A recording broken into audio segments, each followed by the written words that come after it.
Hi everyone, welcome to my podcast, The Other Side of the Medal. This episode we're doing something different. I'm here with Mike Pulley from the US, who was born and raised there, but he lived in London for quite a few 28 years. For 28 years, and then of all places came to Jadrtovac for some reason. So Mike, welcome to the show. How are you doing? Hey, thank you for having me on. Thank you. Also, one other thing, we're shooting at the Testament Winery. It's you can buy wine, and there's also tastings of, I think, prosciutto and stuff like that. Yeah, I want to thank them for making the facility available. Yeah. Thank you very much. Big shout out for them. And so, yeah, I summed up your life in 2-3 sentences. Is there anything more to add? 61 years old, and I was born, I lived, and I died. Yeah, and it's over. That's pretty much it. So tell me about yourself. How did you end up in Jadrtovac? But go from the beginning. Long story. I'm going to tell you bits and pieces of it. Sure. So I was living in the U.S. I was going to school at San Diego State University in California, and I had a real desire to go to Europe, but I was a very poor student. And you mean poor grades, or? Well, that too. But that too. Okay.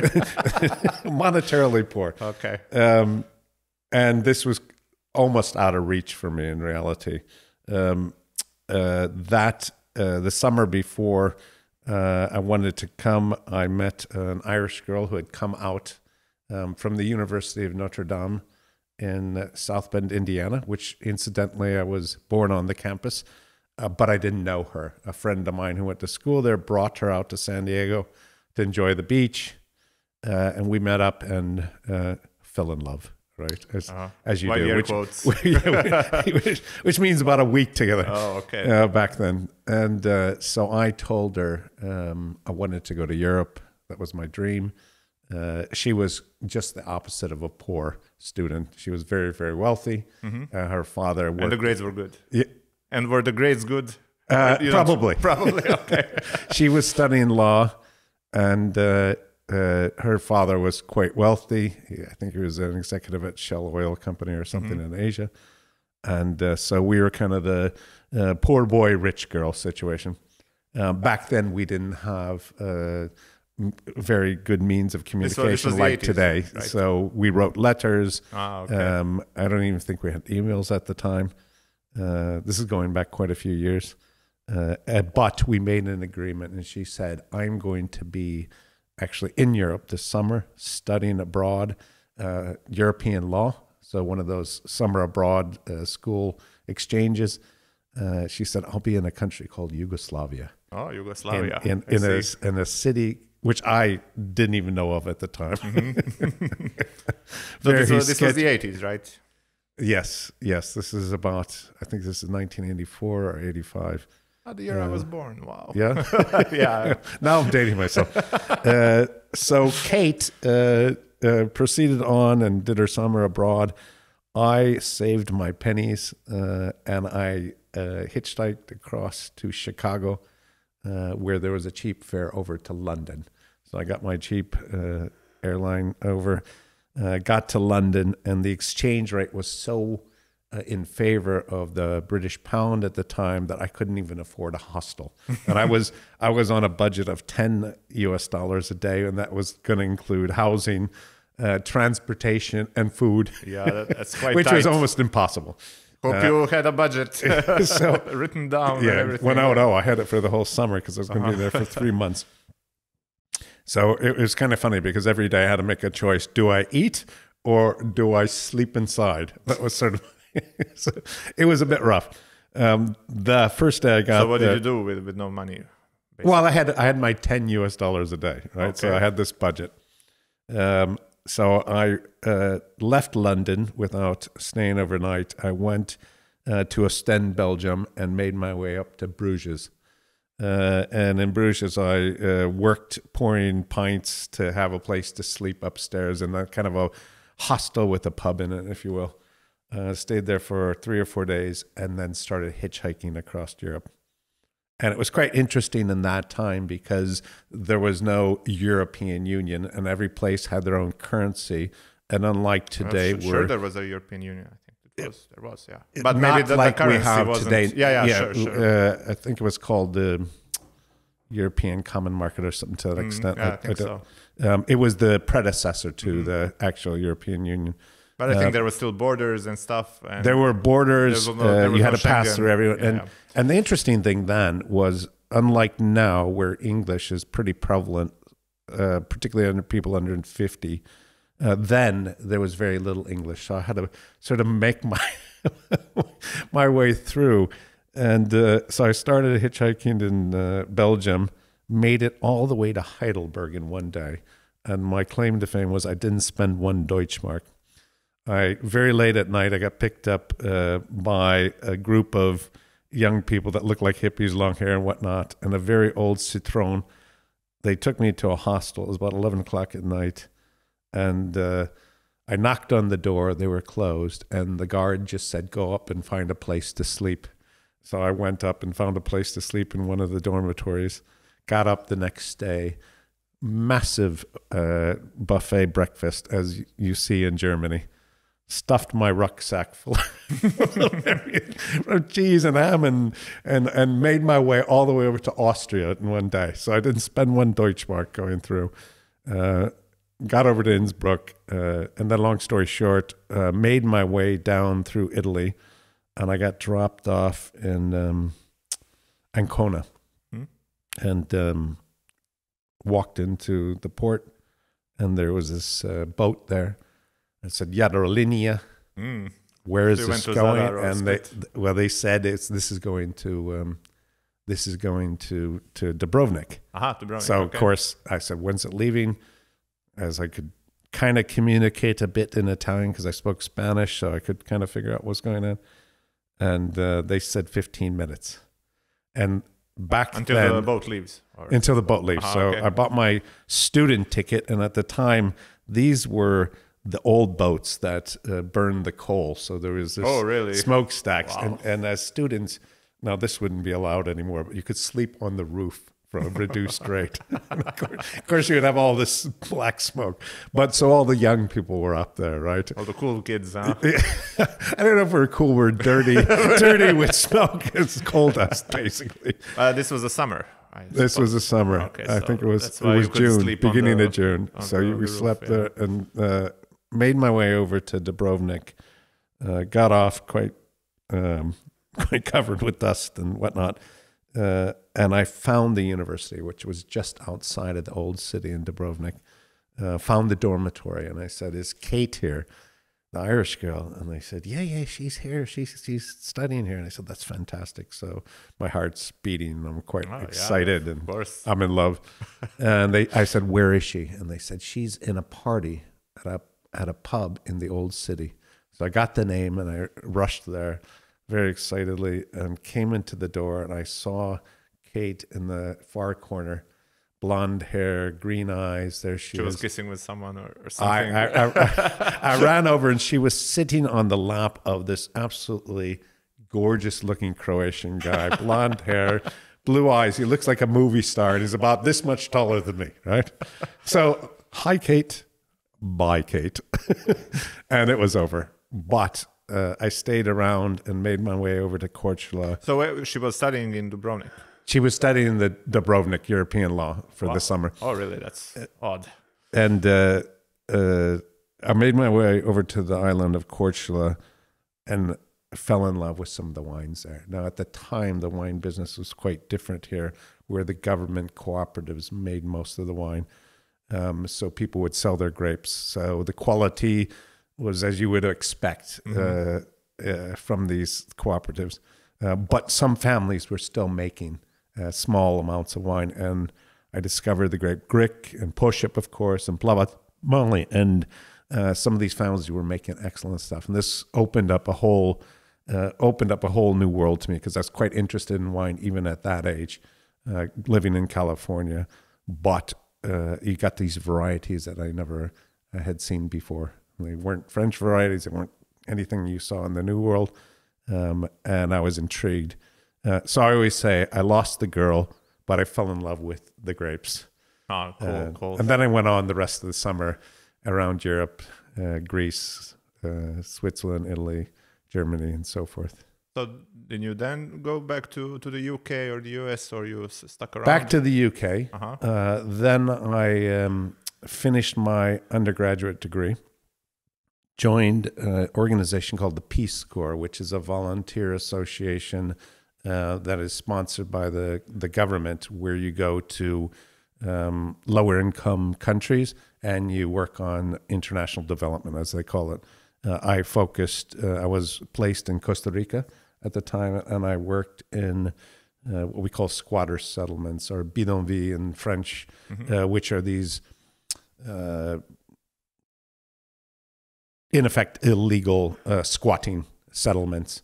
And they lack land title, they lack infrastructure like water and sewage, and even the housing is quite ramshackle. So my job was to help organize the people in one of these squatter settlements outside of the city of Punta Arenas, which is on the Pacific coast, and quite impoverished. There I worked on getting housing finance and building houses and trying to organize the people so they could get infrastructure. Quite an eye-opening experience, nothing like I had ever seen. So it really changed my worldview, coming from a middle-class family in a suburb in America, and then seeing what some of the rest of the world actually, the poverty, and it was eye-opening. But I was there for 3 years, changed my perspective on things, and was overall a really good experience. Also got to live on the beach with palm trees in a little shack, but it didn't matter. Why not? Yeah, Good fun. I have to say it was one of the times of my life. It really was fantastic. From there, then I went back to school in the U.S. on the East Coast and did a couple of master's degrees. One was in urban planning and policy, which is what I was working in Latin America. And one was an MBA in what we would call data science now. Then it was called management, decision making, and support, but same basis. From there, then I moved to London, and got my first job in IT, which was quite a shift for me. I had initially set out, prior to school, I actually went to California to become a filmmaker, and I was interested in creative arts and whatnot. That didn't happen. That didn't happen at all. Hollywood couldn't handle you, huh? I didn't make it into the movie business. Nearly starved to death on the streets of Los Angeles. That was the time of my life. Wow.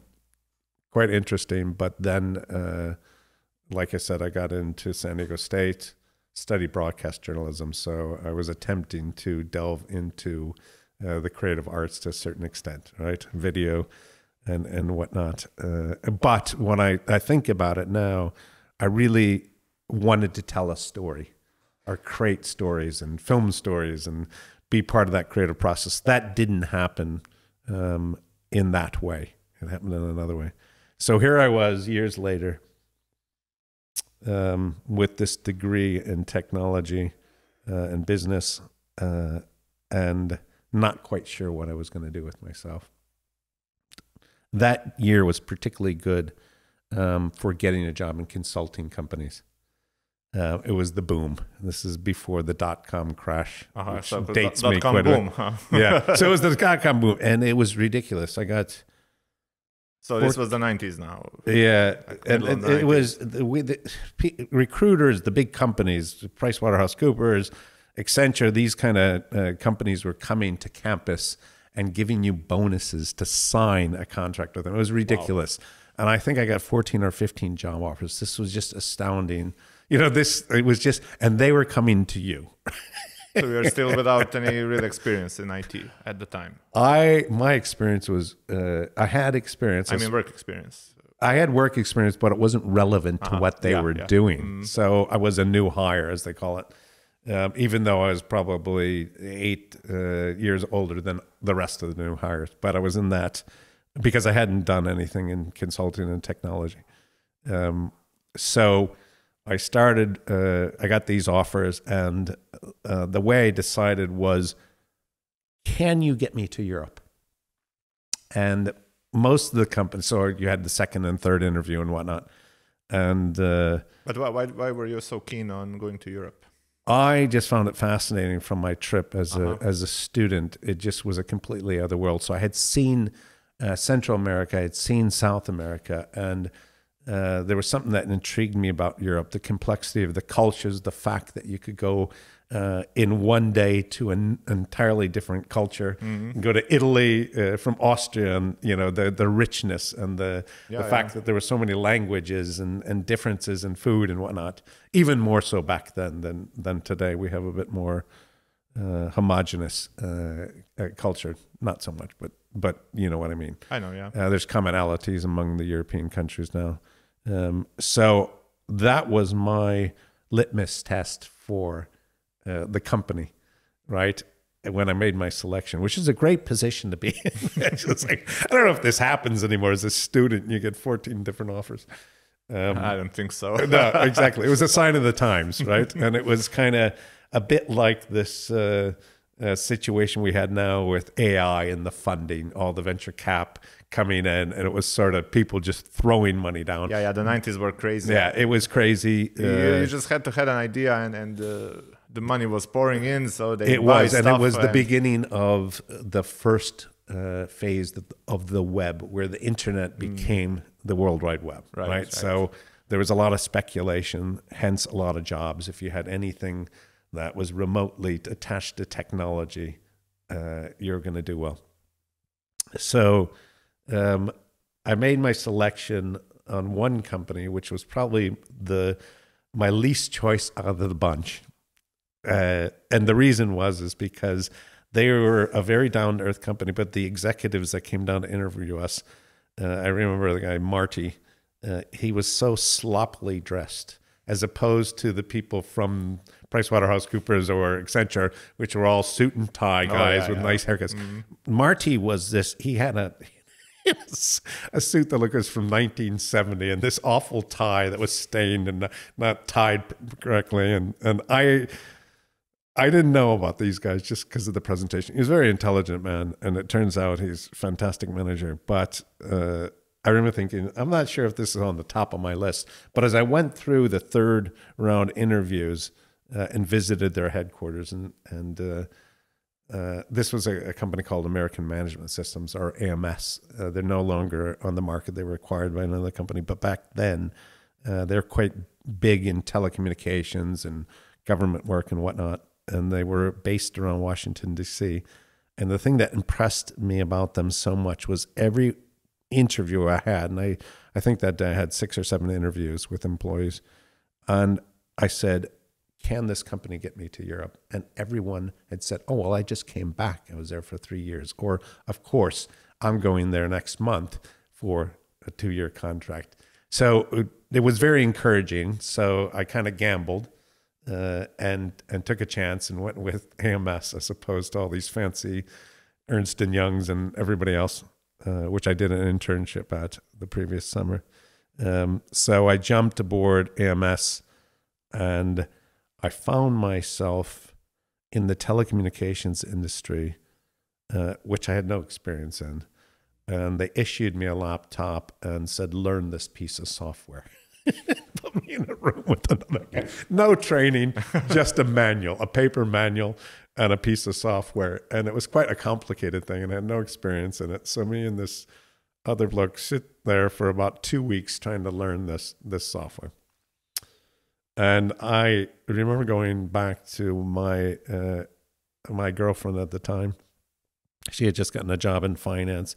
We were living just inside Washington, D.C., and I was working just outside the Beltway, as they call it, in Virginia.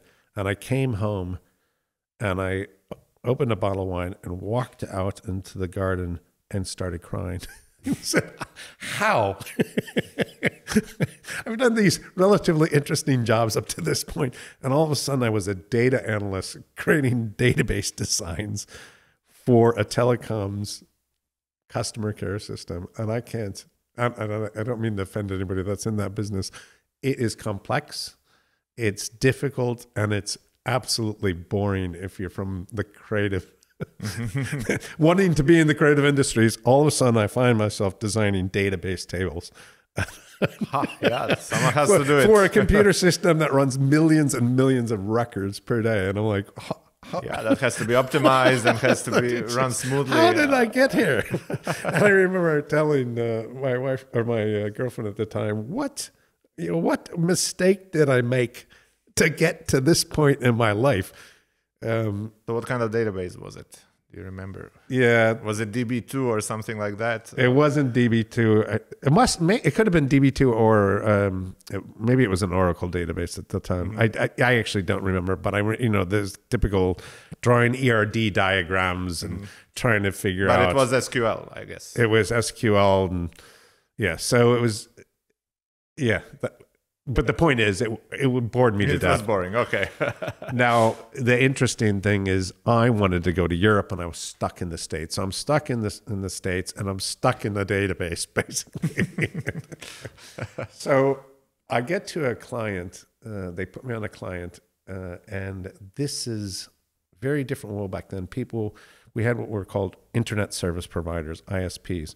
And the telecoms industry in the U.S. had been deregulated at the point because it used to be a monopoly. And everybody and his brother was setting up an ISP where you could connect to the internet with a couple of servers in their. So this was before Comcast and. Yes, exactly. This is Joe Blogs with a couple of servers setting up with a telephone line and used to dial in, right? And you would get charged a subscription. And then the market consolidated. So I worked as a consultant to a company that was buying 9 of these ISPs and crunching them together into one company. And so I got put in a senior consultant role, even though I was a junior consultant and had no experience. It was quite nice for them because they make a good spread on the margin by billing me. And I was supposed to consolidate all these systems from 9 different companies. This naive first-time consultant. And I walked out and met with these people, and nobody would tell me anything because they knew exactly what's going to happen. They were going to lose their jobs. I would, consolidate, and 90% of them would leave, right? And the one lucky guy would have his job left administering these systems or a team. So nobody would share anything with me. So I was in the position for the first time in my life. I'm like, I have to make this up. I have to deliver something. So I created this crazy hypothetical ERD diagram and presented it to the management team. And just by chance, there was a sales guy from London there in the same company. And he had come over with a client that was an American company, but based in London, called Colt Telecom. That's another story. But they were impressed with my presentation, even though it was fictional. Management decided to execute it. And the sales guy said to me, if you ever need a job, come on over to London. I'll give you one like that. And I said, why? And he said, because you explained something very, very technical in a way that management could understand it. And what I didn't realize at the time, which I did later, was there was my creative storytelling. I didn't think of it at the time, but that was this little key talent that I sort of discovered. So then you moved to London. Then I actually, what happened was I got a job offer in Spain with the same company because I spoke Spanish and I knew this piece of god-awful software. And they had a position working with Vodafone Spain, but my boss blocked it because he was billing me at this very high rate. And he told HR, no, you can't let this guy go. I'm making too much money off of him, which was awful. So I came back and I was quite disappointed because the promise was I'd get to go to Europe, and here was an opportunity staring me in the face and I get blocked. So I went home, once again cried to my girlfriend at the time, and she says, well, I don't know about you, but I'm moving to London because I just got a job offer today. So I said, interesting. Interesting. So the next day I went back into HR, and I said, now she went from the girlfriend to the fiance in less than 24 hours, Nice. at least fictionally. And I said, my fiance is moving. I'm moving too. So you can either let me have a post with your company in London, or I'm just leaving. Now, again, this was a time when it was quite easy to get a job, and there's this high so you demand. weren't so worried. So it was not a like job. today. It was probably a little bit more leverage. So off I went, and I contacted this sales guy that had been there, and Eamon Kearns was his name, and he said, come abroad. And so we got to London, and I was the data analyst. But what happened there was the reason he wanted me to come was this storytelling. And the problem he had was most of the salespeople could not describe the technical complexity of what we're doing. Now, this is before what we have now, cloud computing solutions and package solutions. We actually built these giant systems from scratch. And very few people could explain to the customer the degree of technical complexity. Yes. So somehow I fit in there, and I kept getting pulled, even though I was working on a project doing the data analyst role. I get pulled into sales meetings by these sales guys to say, okay, and Mike, can you explain? So I sat between the technical team, which nobody could understand, and the sales team, which didn't know how to articulate it. And I found this little role in between. I guess you'd call it pre-sales now. So that went on. And then we had the .com crash, and all the money disappeared. Right. Yeah, so and it was like overnight. It was overnight. Mm-hmm. It was everybody pulled out of the market. It's very similar to what you saw, and we're seeing just now with artificial intelligence, and maybe before the previous wave. In that there's a lot of excitement at first. There's a lot of investment and speculation, and then at some point somebody says, "Where do we make money off of this?" Right? Where does a company that spends million actually get a return? And that was very much like you see today, but even more dramatic. All of a sudden, I remember when the first websites, it was all, how many eyeballs? How many people were on that website? We'd measure it. We'd look at IP addresses, the early days of all this. And then some wise financiers that put the money behind it said, yeah, but what does it matter how many eyeballs? Where's the money? Yeah, Show me the money. Yeah. And all of this stuff collapsed, except, you had the emergent Amazons and eBays and these companies that actually But there were still ads on the web. Yes. There. Yeah. But it just wasn't very developed. The commercial models weren't thought out. And then there was this huge consolidation. Then you had the survivors emerge and actually make money a few years later. Well, Amazon didn't. They kept investing and getting bigger and investing. But their business model worked, right? They had the revenue growth. But yeah, so a kind of funny story was where I got into sales. So I had done this little sort of quasi pre-sales business development role ad hoc, and they started firing people in waves. And we had a very full office, and within about 3-4 months, it was very sparsely populated office. And they would do this in waves, and then they started coming at you one by one, and you get a tap on the shoulder. Can you come down to the office of HR? And poof, out the door. HR and your boss wants to see you. It's not good. No, you knew what happened. It was like the angel, the death guy with the sickle. It was like the ding, ding, ding, poof, you're gone. So eventually, there was very few of us left in the consultant group. They had fired most of the salespeople, and only people left were really the people that were on customer sites being billed. So I was there with a Dutch girl, Wendy, and so were you visiting Croatia at the time? Actually, Croatia was the very first place that I came because I had such a fond memory. The blonde guy, huh? Yeah, well, that bit. The grapes. I went to Cortula. That was my very first trip when I moved to London.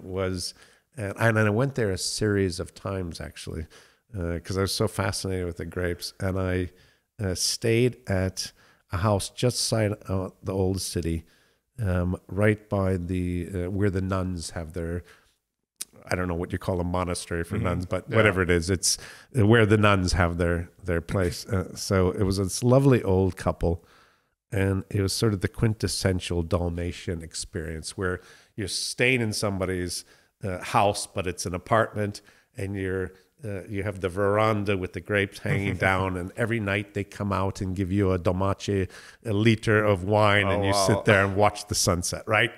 And of course, you get wasted. And of course, you sit there and you just fall in love with that, right? Course, as everybody does.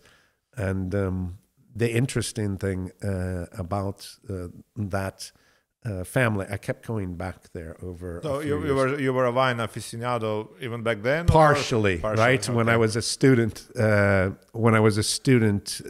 I because I was in California, I had the fortune of going up to Napa and Sonoma Valley, and at the time it was very different back then than it is now. It's a bit of a circus.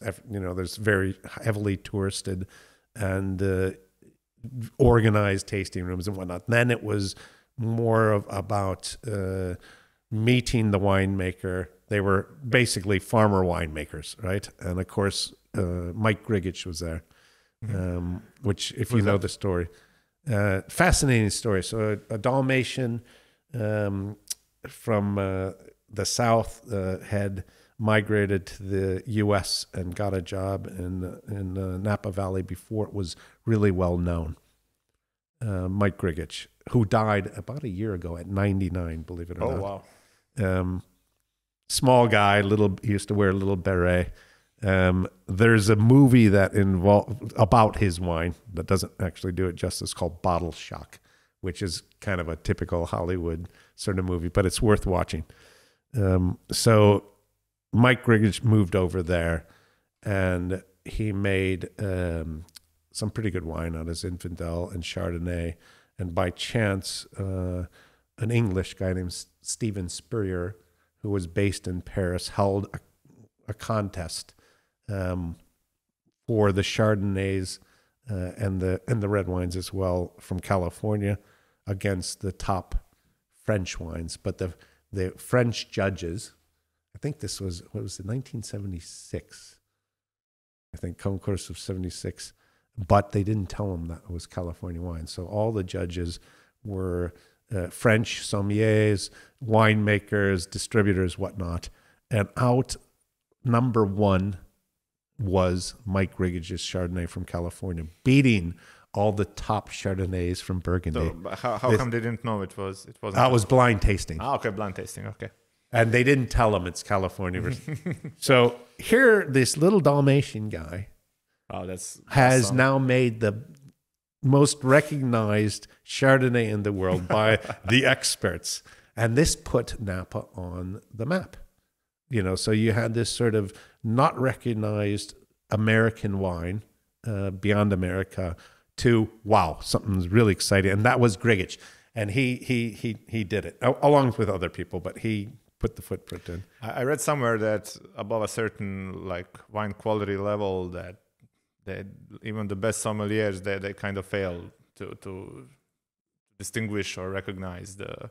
I mean, they may, of course, they'll be able to recognize the species, but of the grapes. But do you think that's true?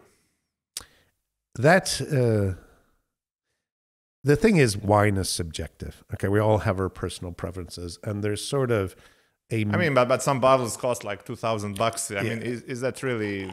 I personally, or is it just a symbol, a status symbol, and I think there's a lot of that in there. Some of it's marketing. Some, I think you can get a good quality wine. I kind of put wine into two categories, right? So one I would call beverage wine, which you'd go to Coughlin and you go to a supermarket and you'd say 95% of what we drink is going to be beverage wine, right? Which is manufactured on a really large scale, right, by huge conglomerates. And you get it for your 6, 7, 8, or it's a big cooperative in Spain or Italy that's been doing this for years. And, you know, this fits a certain part of the market, which is most of it. And then you have quality wine, right? And in quality wine, you have the little guy that's making the handmade stuff in Burgundy, and his family's been doing it for 3, 4, 5 generations. And then you have the recognized chateaus. Now, when you start to get into the recognized chateaus, they've built up a long history, like what you'd see in Saint-Emilion, right? And the Cheval Blanc, White Horse, that sells for hundreds, right? Along with other wines like that. Now, is that worth it?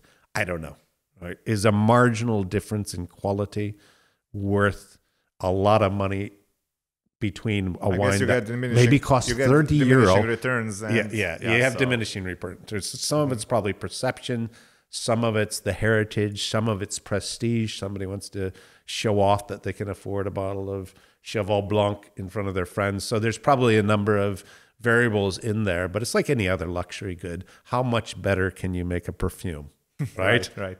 You know, is a 60 euro perfume any worse than a 180 euro perfume? So there may be marginal differences, but a lot of it's perception marketing and whatnot. So what would you say, how much should a bottle of wine cost? Like, if you don't want to spend too much money, but that it's like a quality wine, is it like 20 euros per bottle or less? Or what would you say?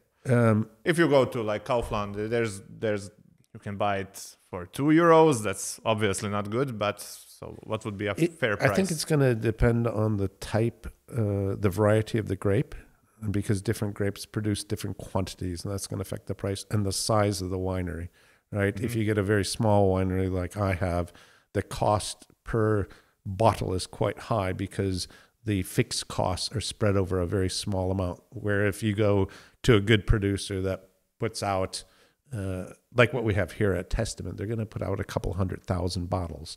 So the staff costs and the equipment costs and accounting costs, it's going to be a fraction per bottle of what I would. When I was driving, I was never even really here. I was driving here. Wow, the vineyards are huge. Yeah, so I wasn't expecting it. You get economy of scale, don't you? Mm-hmm. Even though I'd have to say here, it's very labor intensive. Everything's done by hand here. Oh. So, you know, you don't have mechanical harvest, which adds to the cost. So they're not, you know, the economy scale that they're getting is nowhere near what you're going to have in the big farms in Australia and South Africa and Spain and whatnot.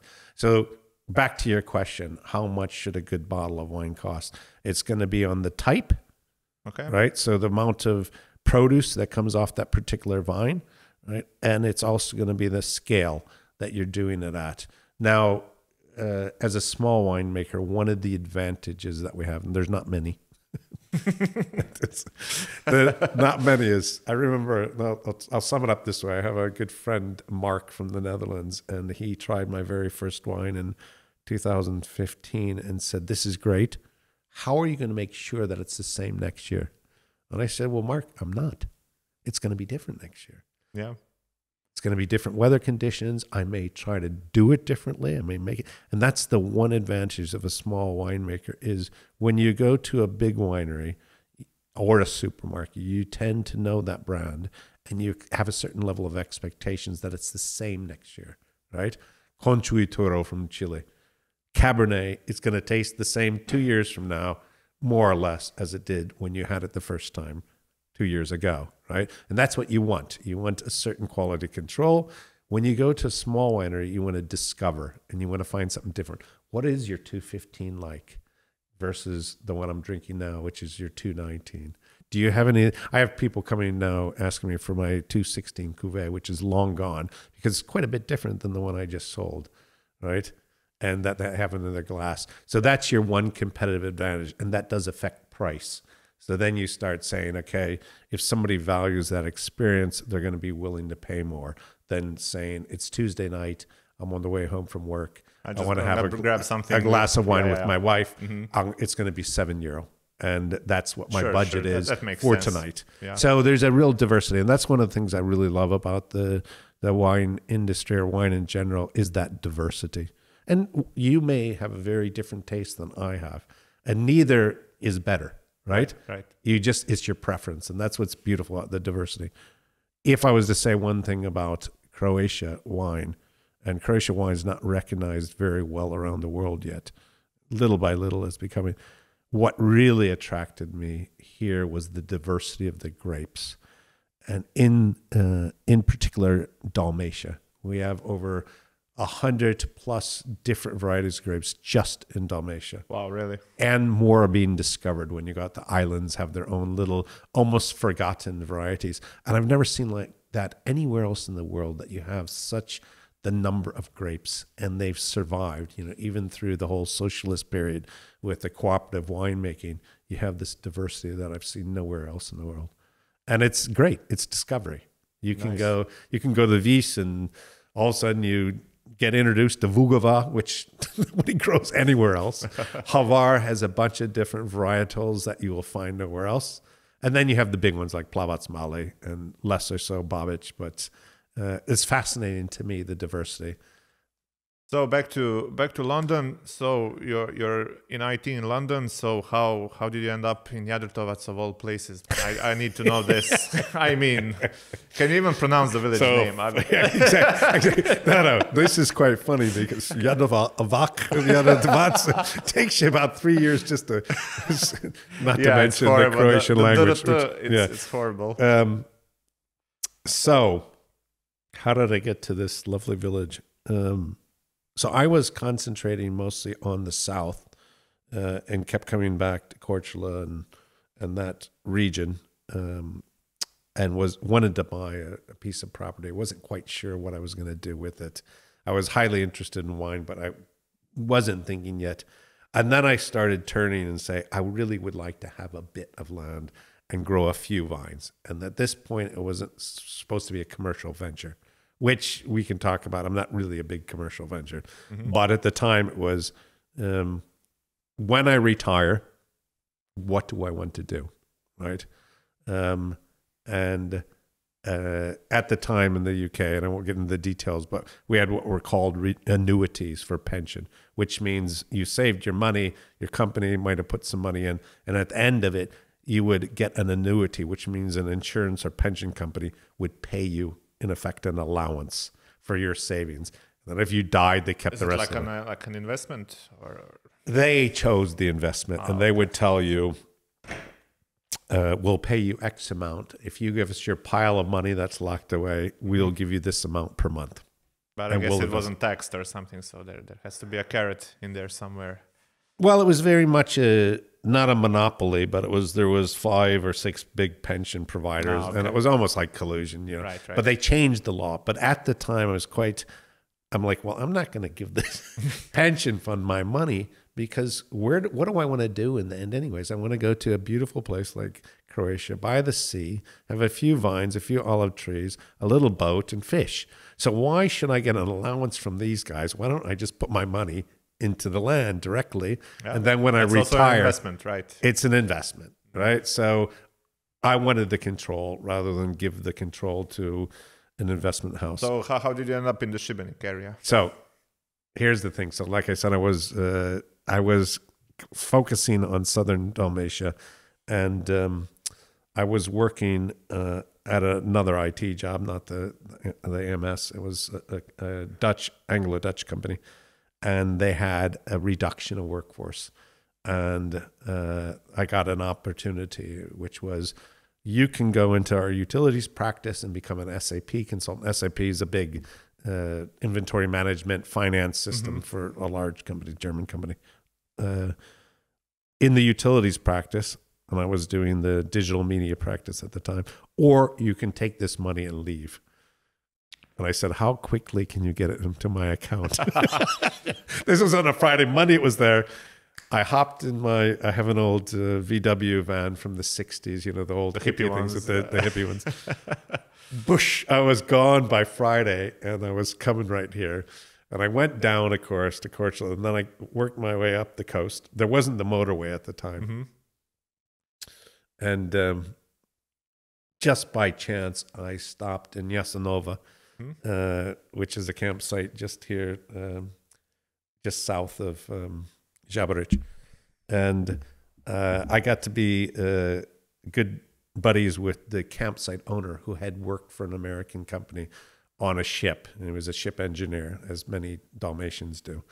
So I stayed there for about 5 weeks, camped right on the beach with the Splitty, and I then tried Babić for the first time, which was a wine from Leo Grassen from Primostan, and I just fell in love. Of all the different wines I tried in the world, all of a sudden, what is this? What is this grape? And I became obsessed with it.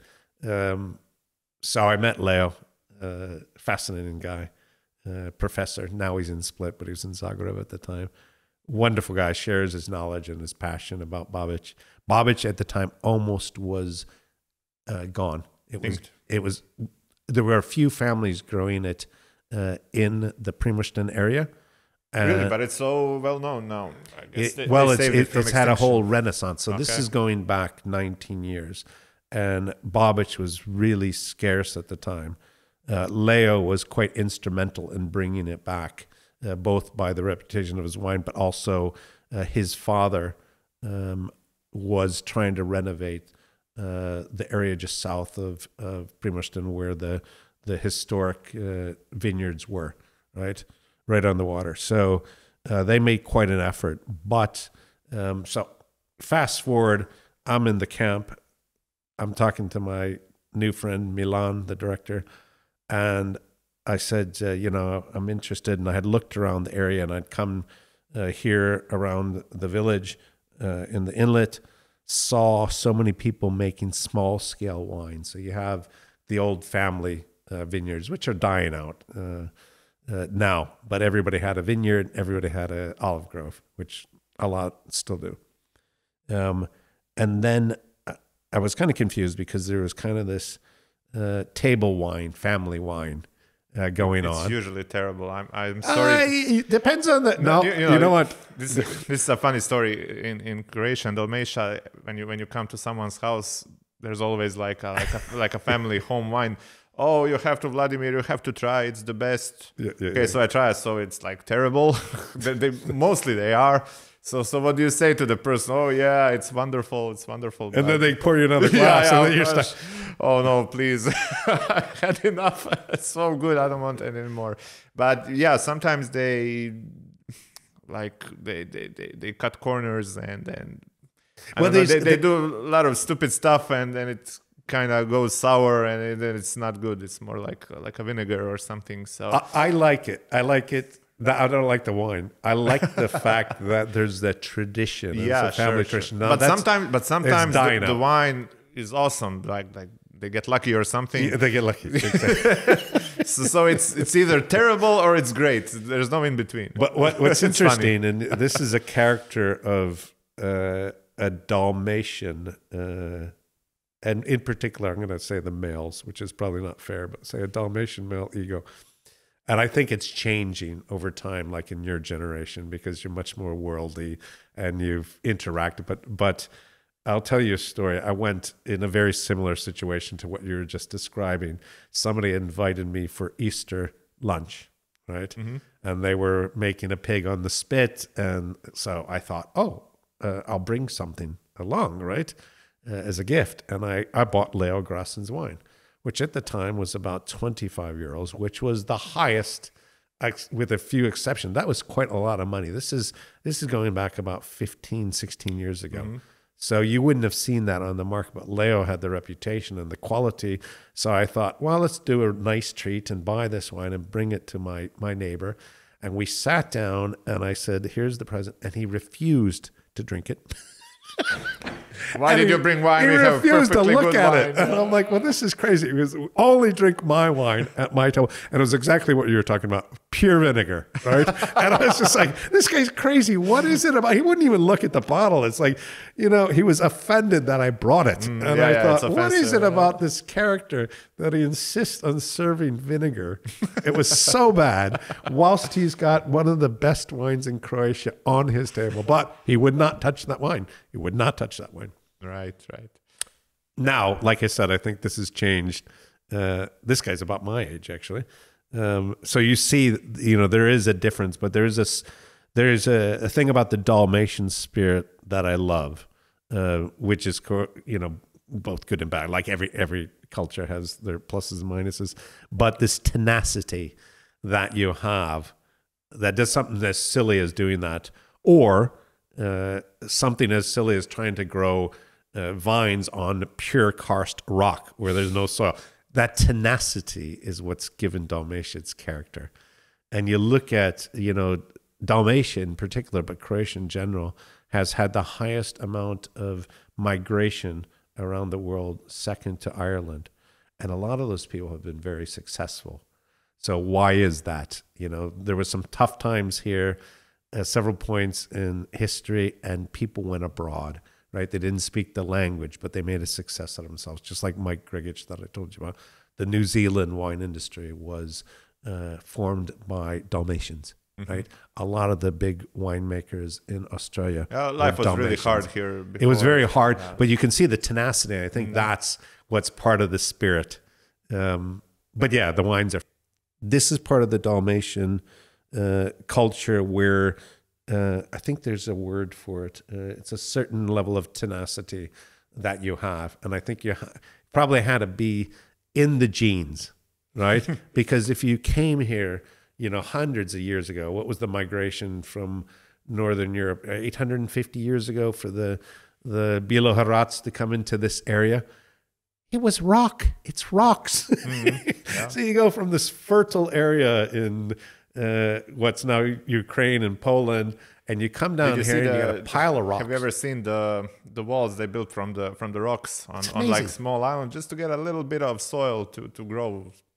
I don't know, potatoes or whatever. That tenacity is amazing, and so it's built into the. There's like whole islands. They're just riddled with these walls. No one's using them now, of course, but you had to imagine what kind of hard times it was. You can even look behind you, behind the Testament Vineyard here on the other side of the hill. Those walls still exist. Yeah. There's plenty of walls everywhere. Yeah. It's amazing, and when you get an aerial view, it's like a web of these walls. It's fascinating to see. Yeah, it is incredible.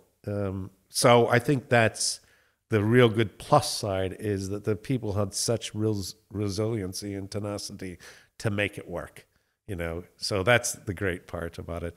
There's some funny bits. And when I first moved to the village,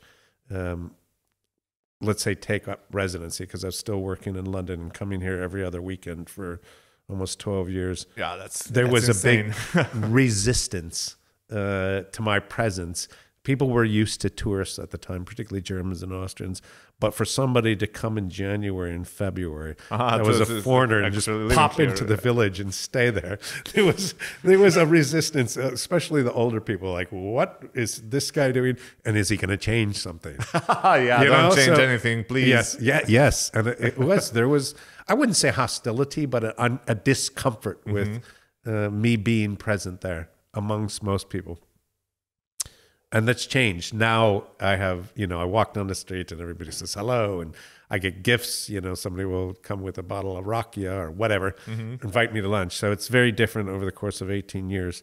Maybe because I look older and I look more like them. I don't know. But you blended in. Yeah, I'm blended in now. Yeah, I've become Dalmatian old person. But yeah, no, fascinating. So, but why Jadrtovac? So why Jadrtovac? So here I am in Jasenovac, just a few minutes away, and I've got to know Milan, the campsite owner, and told him I was interested in making wine. Right? I was keen to make wine, and I got interested in Babic, and let's go. So he said, "Look, Mike, you have two options, right?" He said, He said, you live in London, you're a businessman, you have your little house, but, option A would be just come here and buy the local grapes, Plavina, Debit, whatnot, from the people that are working here. It's not worth your time to take care of a vineyard, really. And come here in September for the harvest, make your wine, and have fun with it. He said, or B, go up into the hills above the village and grow Babic. And I said, why in those hills? And he goes, because before phylloxera, which is in the late 1800s, before all the vines got wiped out, this was the epicenter of Babic. There were over 1 million vines here, and sheep and all this. So Šibenik has this long history of producing excellent wine, which you don't know until you sort of dig into the history. This all disappeared, right? And he said, go up there. So I walked up and I came to the top of the hill overlooking Mourinho, the bay here, and it was just pure karst limestone. I'm like, nothing will grow here other than these crappy little bushes, that's nothing will no way a vine would survive here. So I explored the area for a couple of days and I found 3 wild grapevines. And I thought, oh my God, it's possible. And then one day I went over the hill to where this vineyard is here, Testament and Plenković, and what is now Galić, and there were bulldozers and road working equipment smashing the rocks. And I said, what's going on here? And they're like, oh, they're planting vines. It was this big, huge project that was a concession from the government. This used to be a military training base. And then after the war, it was closed and it sat here. And then the government, stimulated with some funding, decided to make a concession for people to invest in vineyards. And you had some of the big players come and put the vines in. So it was the same year. And I saw this project and I said, well, I knew who Plenković was from Hvar, the big... Not the prime minister. I'm not talking about the prime minister. I don't know if they're related. Great guy. Zlatan Plenković, who's deceased now. He was a great winemaker, a great visionary businessman. He had invested, and I thought, well, if this guy who knows so much about wine is investing here on this soil, that's got to be good. So I said, okay, what do I want to do here? So I went to buy a piece of land, and my idea was put in 1,000 vines, buy your little bit of land for the olive groves, and have a nice retirement. And this was wine for me, right? So, the property situation here that you have with the historic cadastral difficulties, shall we say, because of the inheritance law. I bought a small bit, but the papers were not perfect. And they always say, and I learned something very interesting also about Dalmatia is when somebody says "nema problema," there is a problem. Okay. Because I was told the papers aren't ready, but "nema problema," 6 months. Yeah. It took 3 years to get those papers clean, incidentally. But I planted the vines anyways. I took a bit of a risk, put my 10% down, and proceeded. And when I went to the advocate the next time, he said, there's a bit of a problem here.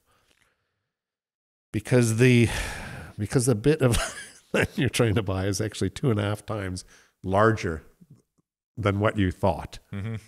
So I called a friend, and I was not trying to go in the wine business. I was just very keenly interested in Dalmatian wines and really just wanted to share the experience with other people that didn't know about Dalmatian wines, which is still today what my purpose is. So I called a friend, and we bought the extra piece. Now I'm up to about 3,000 vines, which I don't want because now you're forced to. I actually had to set up a business because at the time, and up till recently, a foreigner couldn't buy agricultural land. So this law has just changed, I think, a year ago for EU citizens can now buy agricultural land, but then impossible. So I had set up this business in order to acquire the land. But my real goal was not to make a wine business. It was to share experience, right? And have a nice retirement and relaxation. So that kind of went on, and the wines got larger. And then I went to the advocate the next time, and they said, there's another problem. There's another problem, of course. Name a problem. So what happened? So here's the thing. It's one cadastral record, and his cousin has inherited half of it, and he will not sign off unless you buy his too. Okay. So now I'm in a position 4.5 times the amount of land, which is not huge. Now it's a hectare. We're not talking about a massive thing here. But that was not my intent. My intent was have my vines for my own personal wine and be done with it, right? So now all of a sudden I've got 7,300 vines, and I'm like, what am I doing? How did I get stuck? It's almost like that. How did I get stuck in the place story when I got into data analysis? But it's like, wait a second. I wanted to. Seems to be a recurring theme in your life. Yeah, this is a recurring thing. What kind of bad decisions have I made to get to this place? And then I started with it and said, okay, well, this has to be something. What is it? And you know what it is for me. I'm not trying to compete with any of these big winemakers. I just got intensely interested in the indigenous grapes, and I wanted to share my experience with other people. So now in the position I'm at, it's great because I have people come from America, or they come from even France or England or Netherlands or wherever, and I get to show them what the local grapes are like. And there's a lot of surprise. You know, this is now the tourist destination, top up on everybody's list, but very few people understand that there's really good wines here. Maybe they went to a supermarket and bought a box of Croatia vina. Oh, no. It's okay. It's they you know, but I'm not dissing the Croatia vina at all, because there's some excellent producers, right? As you know.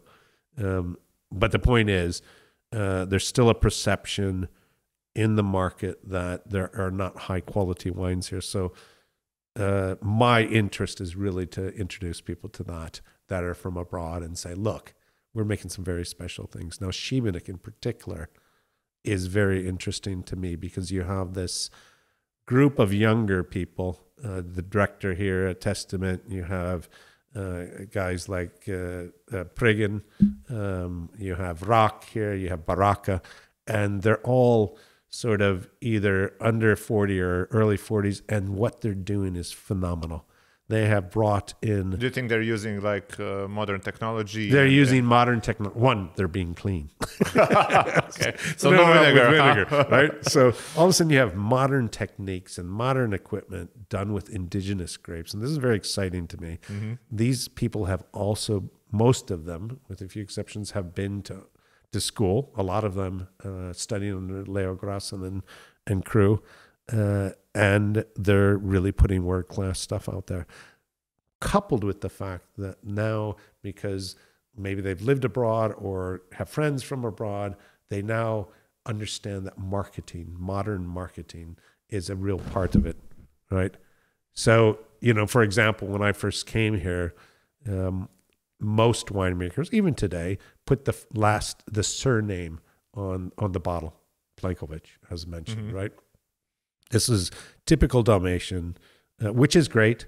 The problem is, from an international consumer perspective, this doesn't mean anything to you. You can't even say the word. And then there's a grape variety that you don't even know, Babic. What the hell is that? Right. What the hell is that? And what will you do? You'll go to the next bottle on the shelf because it's unapproachable, right? Now, the generation now seems to get it. You know, when you look at the designs of the label, and we do have really good artists and graphic designers now in Croatia, both in Zagreb and even locally, and the labels now can communicate, right? They have to a foreign audience. To a foreign audience for the first time. And you look at, even like Baraka, he has his very high quality labels. They're names of things that have a story behind them. Testament here, Testament, right? You see on the entry-level wine, a dog. It doesn't throw somebody's surname at you. So as a foreigner, you're coming in here, Dalmatian dog. Oh, well, we know what that is, right? We don't even have to know it's from Croatia. If you bought this in an export market, you're attracted to the dog, right? Then you try the wine and you probably like it. And you say, where's it from? so it's completely reversing the marketing angle. It's so our Croatian wines now, or Dalmatian wines per se, are they gaining traction in the They are in market? certain markets, and it's interesting to watch it because I suppose it's not such huge quantities of like bottles of being exported. I mean, is it a modest amount, or is it? It's a modest amount, but it's growing, and I think it has to be. In select markets where somebody knowledgeable can tell the story. Luckily, there's a lot of Croatian descent people around the globe. So if you do hook up with them, some of them have an interest in their heritage, and they've created a little gift shop or a restaurant or a wine shop, and they're proud to share their knowledge of where they came from and the products from that area. So olive oil or wine or whatever. You find this in London. You find this in America. You find it in various countries. So I think that if you call them expat, because most of them have been there for 2 or 3 generations, that's a community to tap into to spread the word on the good stuff that's coming out here. But also tourism. I mean, people come here. And they come here for an experience, right? And I have people coming, Testament has people coming that are looking for something to do when they're not on the beach or in a boat, right? And they find out that there's great wine here, and then it becomes experience. My vision is what we're selling here as an experience, not just wine, right? There's a lot of choices out there in the market for wine and great wines from all over the world. But do you get this experience? Right. Do you get to sit in the sun over a barrel, having a glass of wine with your friends after you've had a great week in Dalmatia, maybe seeing different cities, maybe being on a boat, whatever the case is, and there's nothing like it. So just being around a vineyard, you don't have to have a fancy winery like you have in Napa Valley, although we have some of those here in Dalmatia. But it's really about the experience and that whole tourist thing and discovering new things. It's discovery. And that's what I really want to do. So when we were talking a couple of weeks ago, we went for coffee.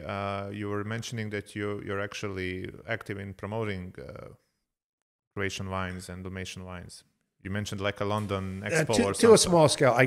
Every now and again, I go to London Wine Fair and other ones, Pro Wine and whatnot, in Germany. But it's quite interesting to see. I didn't go this year, but I went the year before, and see the perception of people about Croatian wines. It's changed. And for the first time 2 years ago, I saw some recognition. But if I go back over the years, the perception was cheap wine, right? It's Eastern and Central Europe. It produces cheap wine. It's not recognized. If I'm going to buy it, it's going to be some plonk. And that perception has been retained. I remember years ago, the Chamber of Commerce used to sponsor a big booth at the London Wine Fair. And I got to know some of the people. And there used to be 4 sides of Slavonia and Istria and Dalmatia and whatnot. And I used to hang out with the Dalmatian guys. So they got to know me. This is just when I had started here. So I got to know some of the guys on the booth. And one day I was there, and Leo Grossen calls me over and he says, Mike, can you talk to this guy? And I was an English distributor, kind of a portly guy, maybe early 60s. And he says, explain to him what he's asking and how it's wrong. And I said, what is it that, can I help you? And he says, yeah, I'm interested in these wines. I've had them. I really like them. I'm willing to pay, and it was, at the time it was in kunas, but he said the equivalent of €1 a bottle. Just like, so I have to say, look, some of these hills are like this. It's pure rock. You get a half a kilogram to a kilogram. Everything's done by hand. Mate. Impossible. It's impossible. It just doesn't work. He goes, that's what I'm willing to pay. And I said, well, nobody's willing to sell it to you. Okay. So that's going back 15, 16 years. And then 2 years ago, like I said, I was there, and I got a lot of interest, and we even got some journalists writing about the Croatian wines. There was an article in the Financial Times within the last 6 months that talked about what great wines we have here, and listed even Testament here in that as one of the top choices. So that's a huge, huge difference in a decade and a half that I've seen.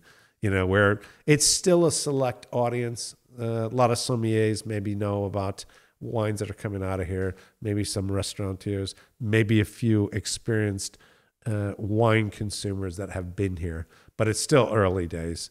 But yeah, changing. And I'd love to be a part of that. Nice.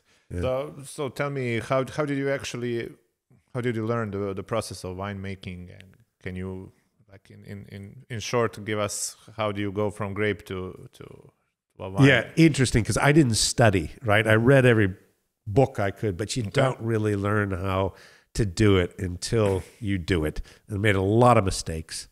My wife can tell you how many times I called her crying. What did I do wrong? But I was very fortunate to meet a couple of young winemakers that helped guide me. And I'll never forget the biggest lesson I learned, and you don't get this in the book, right? And I read a lot of good books at the time. I was in the 3rd or 4th day of fermentation of the Babic, and a friend of mine who's a wine consultant, Luca Giulina, ran into the cellar. And Luca is a madman during the harvest season because he's got a number of different clients. So he's driving from doing clients all the way from Scholta to Vodice to, Splits. So the guy's working 20 hours a day, and he runs into my cellar, and he says, I don't have time to talk. He runs up to the tank. He presses his nose against the stainless steel tank and says, destillage. I don't have time to explain. And he runs away. It's like, what? What is this guy talking about? What is he talking about? So I get to my book and I'm like, destillage. And then he sends a text and it says, pull everything out, beat the hell out of it for an hour, give it oxygen, and slam it back into the tank. Something to that effect. And I'm like, this is crazy. But what I learned there was the sense of smell is so, so important, right? Also, when you pick it, right? Because the ripeness has to be dead on. And the sense of smell in the fermentation, particularly in red wine. And I learned that from Luca, just from that one experience. And now, and I was lucky because I had an intern this year who's actually studied oenology. So she's actually got the science. What she said at the end of the season was, I learned about smell from you. I didn't learn that in school. So I was very fortunate in understanding during the fermentation process when oxygen has to come in and when it doesn't, right? And that's something you get from experience and judgment. And it's not all the same with every different wine.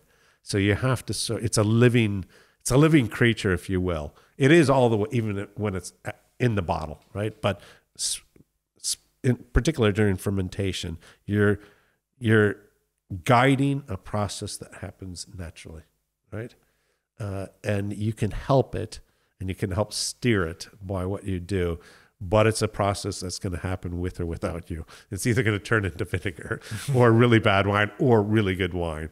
So you're just kind of nudging it one way or another. Now, I do everything naturally, right? So this becomes a little bit more tricky in terms of guiding it, as opposed to an industrial process where you can use additives and whatnot and control the whole fermentation process. And then even if it doesn't turn out right, maybe adjust it so that it meets the palate that becomes your supermarket wine, right? But when you're doing it naturally on a small scale, you really have to use both an understanding of what's happening biologically, i.e. the science, and then a bit of judgment and intuition on how to experience, I suppose. And you're just nudging it one way or another. We had one wine this year. So Sammy was my intern. Oh, by the way, what are we drinking here? This is Testament's Babic. Okay. And it's an excellent, nice. Excellent example. Yeah,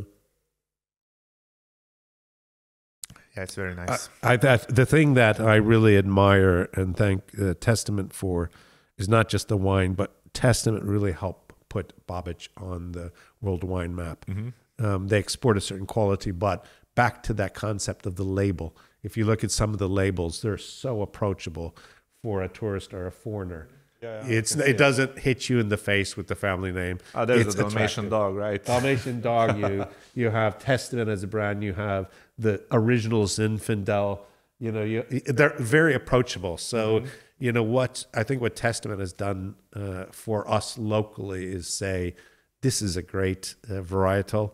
They make other ones, but they help put it on the map. So when I sell a bottle of wine, Babic, I get some recognition, probably because they've already been introduced to it here. And also, they have to drive by my place before they get to Testament. So maybe that helped a bit. Maybe that helps. So, thank you, guys. Yeah. So the thing about to answer your question from start to finish, and we'll go into all the detail. You only grow Babić. I also grow a bit of Plavac Mali and a bit of the original Zinfandel that comes from Croatia here, that we call Tribidog or Sojelnik. And the reason I grow those other two grapes is to blend into a cuvee with Babić. So my focus is Babić. I make a rosé, I make a cuvee, and then I make a straight Babić. What I like to do is age it in different types of oak barriques. So my style is mostly traditional, or maybe if you will, kind of a lot like Grassin would do, or a French style where you'd let 2 or 3 years in barrique. Not the rosé, of course. But I also made a fruit-forward one, which is more modern style, which is a bit more like what Testament would do with the Dalmatian dog. So I'm trying to hit different taste profiles, even though I'm super small scale, so that people can really experience the grape. Right. So yeah, focused, mad, and crazy about Babić. So what were some, I'm sure there were plenty, but what were some of the cultural shocks that hit you in the face when you came, like really living here? And I mean, what was there even any? No, I'm just joking a bit, but no, it's huge difference. And there's apart from the language. So I don't think many, especially older people in Jadrtovac, speak any English. How would you even communicate with them? Well, that's crazy. It's all like no signs. No. Google Translate or something.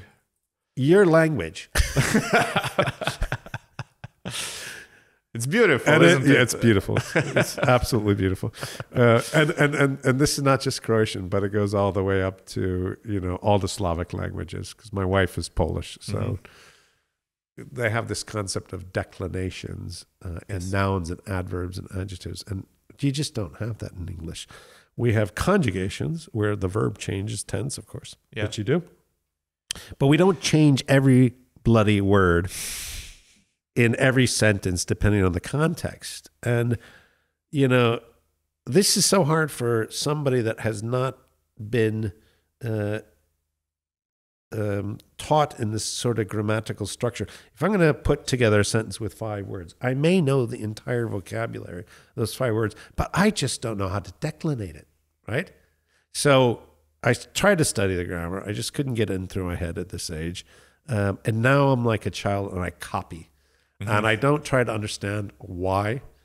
Are you trying to learn it actively? I mean, do you take classes? Or? No, I don't. I don't take tech classes, but I did some time ago. So now I'm like a child and I just copy. Now, with respect to your question about how I communicate in the village, think about what you might communicate to somebody that's 70 or 80 years old in the village. You talk about the weather. You talk about how far you are harvesting the olives, how your grapes are doing, and you talk about the weather again. So now I can put together that conversation quite easily because I've been doing it for 18 years. And me and my neighbor will say the same thing over and over. Right? I think she said in the last 2 weeks, every day, Dobro jutro. Are you done with your maslina yet? And I'm like, no, 1 more day or 2 more days. So it's pretty much the same thing, right? And it's, just a friendly expression. How are you doing?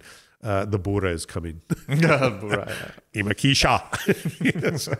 It's not a big challenge because we're not talking about politics. We're not talking about philosophy.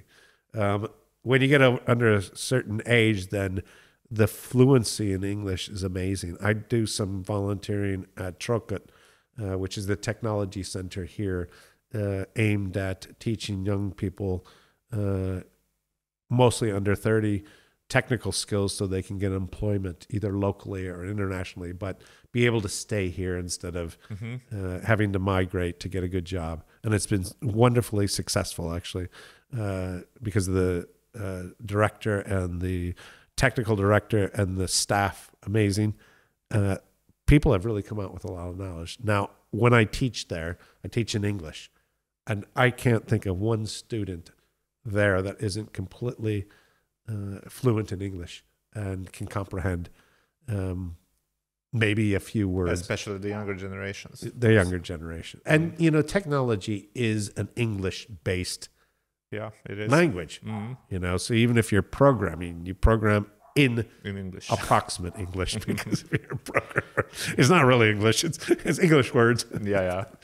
Or commands. So you have that. So language-wise, I learn every year, every week, hopefully a little bit. I can go to the store, but I'm not particularly good. But yeah, it's formidable language in terms of the declinations and the grammar. But it's wonderful, and it indicates what I particularly like. I always say, I'm not learning Croatian, I'm learning Dalmatian, right? Because Dalmatian is very distinct, both, as you know, in the way that they shorten certain words. Bilo, vino, not bielo vino. Yes. There's some wonderful shortening, but also in the vocabulary, the fact that we say pomodori instead of racice. Right. This is indication of the different times that Italian or Latin-based languages were infused with the Slavic language, and it makes a real richness to it. Incidentally, those are the words that I can remember that are easier for me, the Italian ones, because a lot of them have the base root with Spanish, which I know. Yeah. So you get that. And there's also a lot of Italian and Latin. A lot of Italian and Latin. So what do you think of Šibenik from your perspective? Do you spend any time there? It's like Šibenik is my favorite place. Yeah. And I'm not just saying that because I live here. I chose to live here. There's a couple of reasons why. One, it's got the history like you have in other cities, Zadar and Split and Dubrovnik, but it hasn't lost its character, right? It hasn't become overwhelmed with tourism or become too big. So you've got this, from my perspective, and maybe it's my age or what I'm interested in, it's big enough to have everything that you need. It's got the history and the diversity, but it's small enough you can walk down the street and know people and sit down and have your coffee for an hour and a half or whatever it is. And you can pretty much walk all around the city. You don't necessarily need a car. I mean, you need a car, but yeah, it's and you have not too huge. You have you have an influx again of these ideas of the modern world and external influences that are translated into something specifically Dalmatian. You look at restaurants like Nostalgia. You look at Rudy's restaurant, Pellegrini. You look at Azimut Bar. These are all modern interpretations of a very Dalmatian food, culture, lifestyle done very, very well. When was the last time you were in Azimut? This summer. But I mean inside. Inside, yeah. Did you notice that the whole place is like inside of a huge well? It used to be a well. Yes, of course. Of course. And then when you go... But it's so funny. Well, when you go up to Pellegrini restaurant, you go to their outside area. You can see the well shafts. is actually the one that goes right down into Azimut. Yeah, that's so cool. I mean, a lot of people don't, even from Šibenik, don't know it, but it's no, the water system, and of course, the first electrical system for street lighting. You have all this history here that's but amazing. That's kind of a misconception. It's the first electrical system, but on the alternating current. So places like Paris and London had it way before, but DC. It was DC, So okay, this was the first on AC, but sometimes it gets confused that Šibenik had the first electrical lighting, public lighting, which isn't true.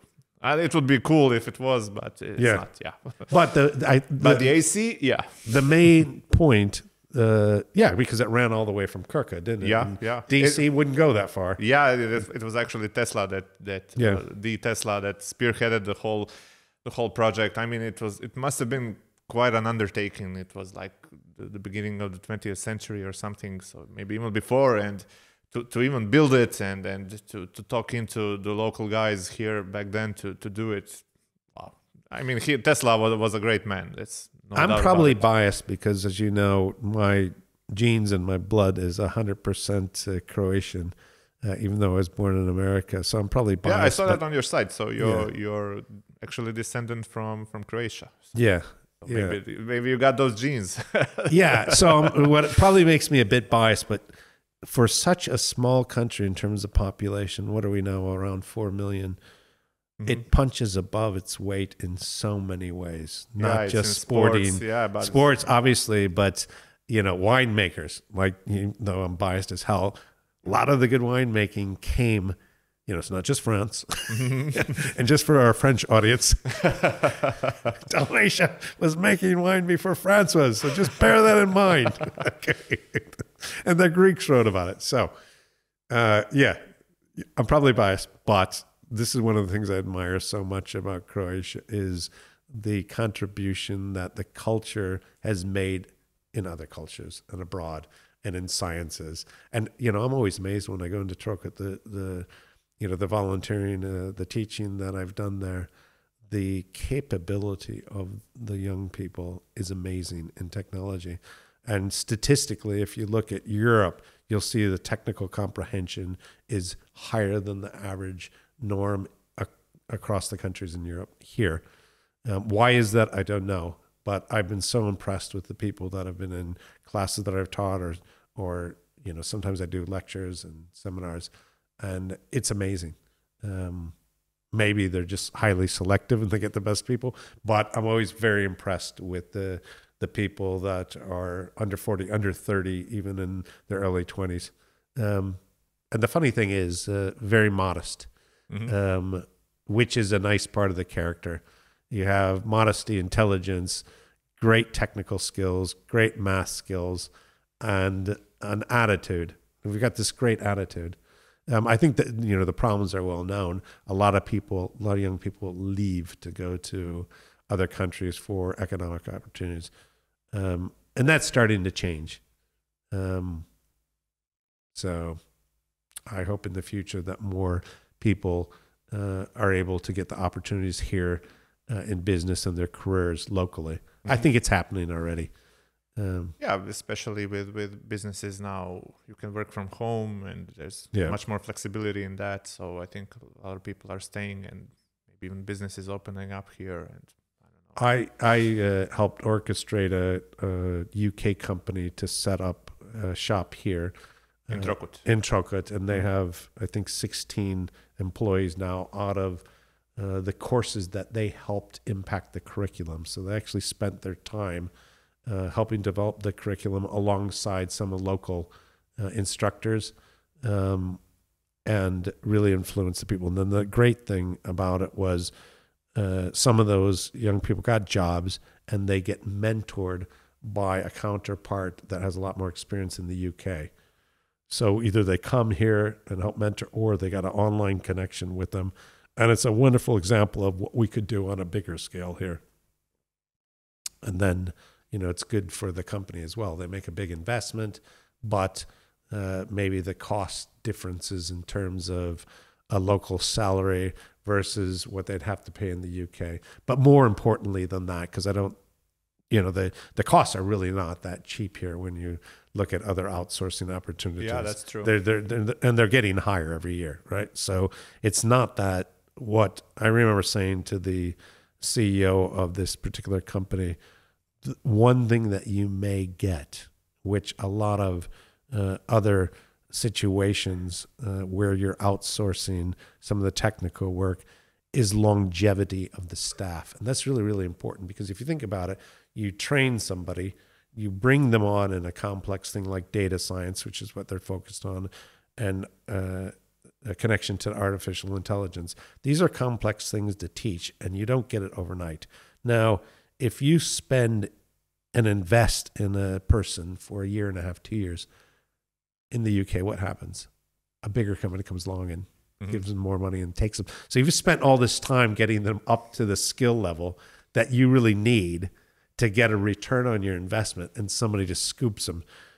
What I presented to this particular company was, what if you got somebody that actually wanted to stay here and had such a high quality of life because Šibenik has such a high quality of life. Their family is here, and you invest in them, and they get a job that they don't have to go to Berlin or Munich or wherever.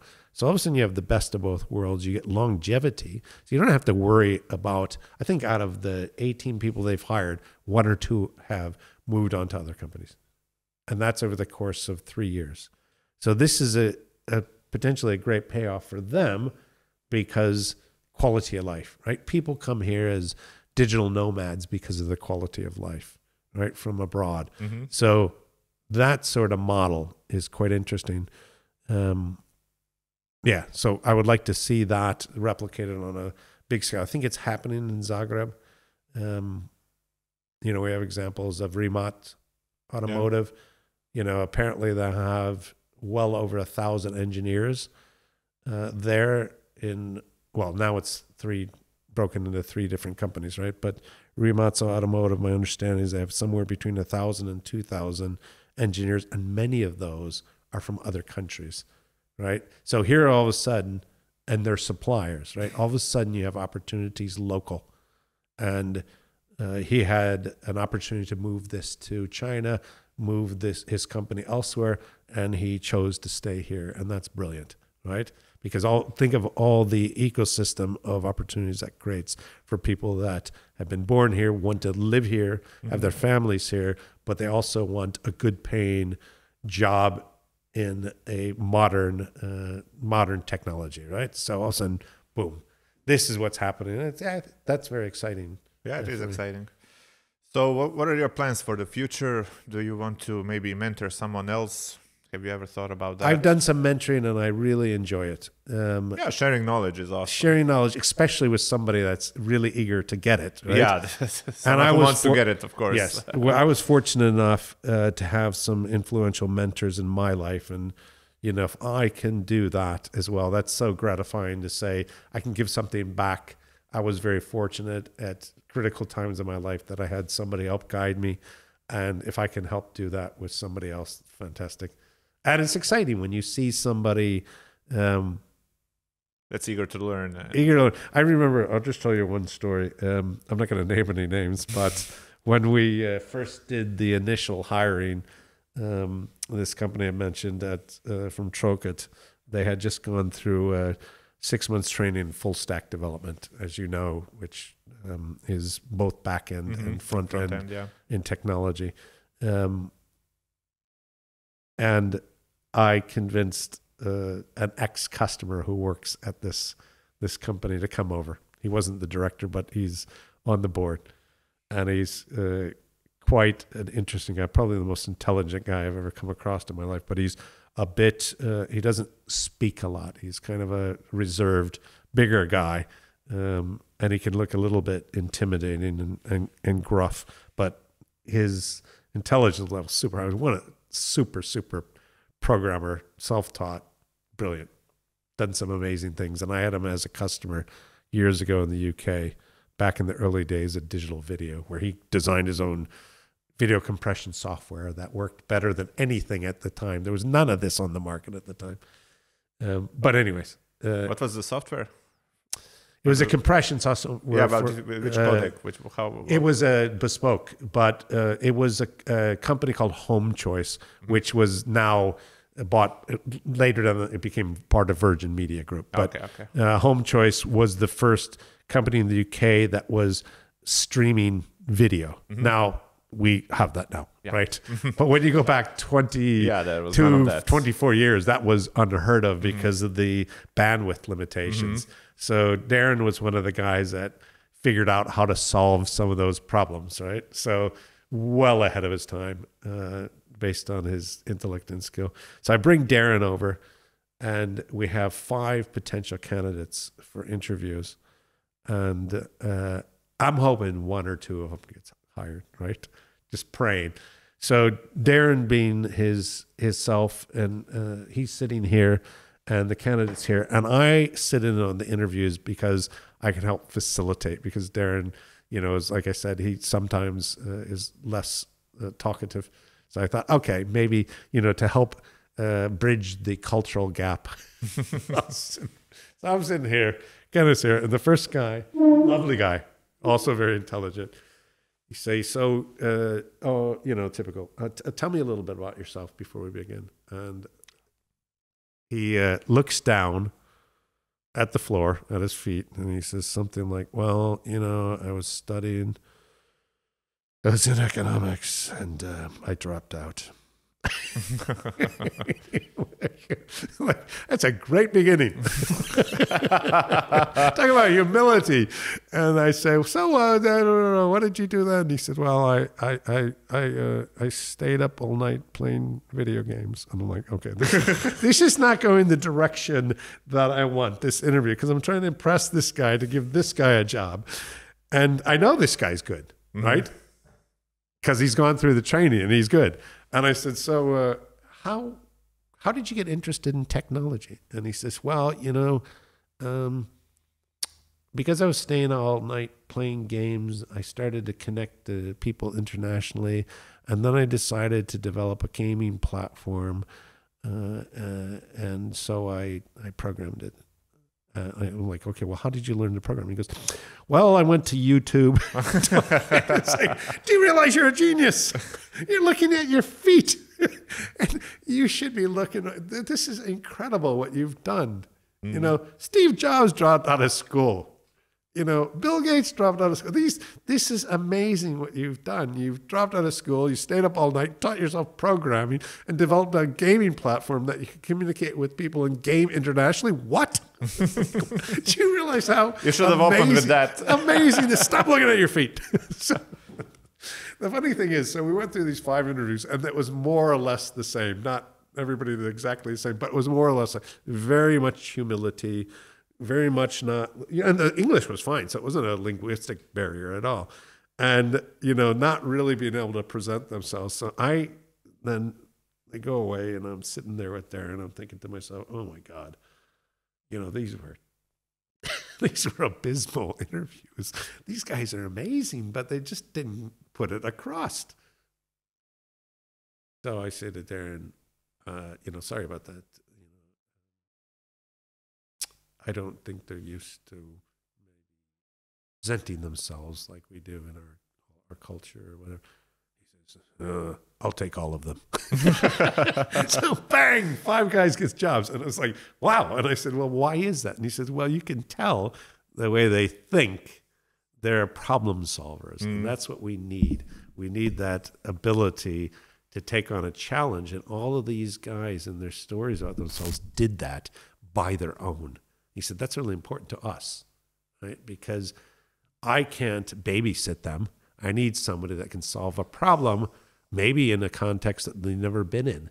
And these guys are thinkers. I'll take the whole lot. And I was just like, how about that? Amazing.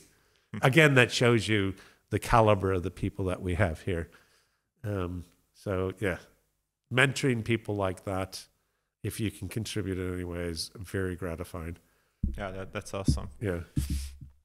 So, Mike, thank you for your time. How can people find you? Do you have like an Instagram, a Facebook account, or something where your winery is Delusional Wine? Delusional Wine, yes. Okay. So, are you on any of the platforms like Instagram? Instagram, definitely.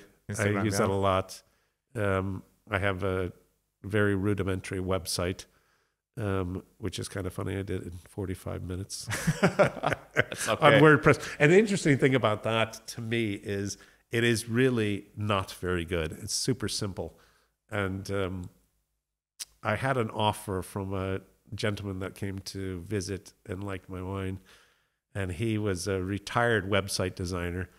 And he said, I really I can do this for you for free. Your website is horrible. So he made a mock-up, and it was actually quite good. I didn't put it up yet. And the next year I had visitors, and I said, have you seen my website? It's really a bunch of rubbish. And they said, no, we really like it. Uh-huh. And I said, well, why is that? Because I talked to my customers quite in depth. And they said, well, the thing is, it's simple. You get all the information. We're not overwhelmed with text. And it's very sincere. We're looking to discover a small winemaker, and your pages say that, basically. So it's almost like reverse marketing. It's like, how can you have a rubbish website that people like? So I never changed it. And even though the guy, his mock-up was brilliant. And I thought, oh, maybe I'll just keep it. I've kept it ever since. So Delusional Wine. And I'm always around in the village somewhere doing something. Okay, make sure to drop by to have a little bit of wine Stop tasting, by, exactly. buy a couple of bottles, and also make sure to visit Testament. This is quite a nice place. And once again, thank you for graciously allowing us to film here. And Mike, thanks a lot. Thanks a lot, Vladimir. It was a real enjoyment talking to you. Okay, me too. Bye, everyone.